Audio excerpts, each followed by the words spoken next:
ఏ మాత్రం తేడా పడిన పెద్ద గొడవ ఏది.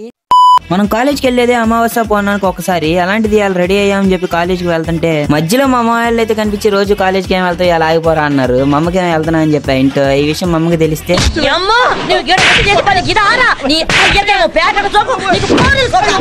కుక్కకు అన్నం పెడతాం మా అమ్మ నాన్న రోజు కొడుతుంది అంటే డైలీ రొటీనే. ఇంకా మా అమ్మ వాళ్ళంతా గిల్లి కర్ర వెళ్దామని చెప్పి అయితే ఫిక్స్ అయిపోయారు. గిల్లి కర్ర కాడికి వచ్చి గిల్లి కర్ర అయితే కొట్టించుకుంటున్నాం. ఆ గిల్లి కర్ర ఎట్టున్నాయని చెకింగ్ చేసేది మా అయ్యప్ప మాయే. నాలో ఉన్న క్రియేటివిటీ మొత్తం బయటికి తీస్తా, నా తడాకా చూపిస్తా. ఆ గిల్లి కర్ర తీసుకొని ఇక్కడికి ఆడుకుందాం అని వస్తే ఇక్కడ జనాలంతా పాదయాత్ర చేసుకుంటూ అందరూ వెళ్ళిపోయారంట. ఇదంతా ఎలా అంటే వీడి శీలాన్ని ఎవరో దోచేశారంట. నా శీలాన్ని దోచేశాడు,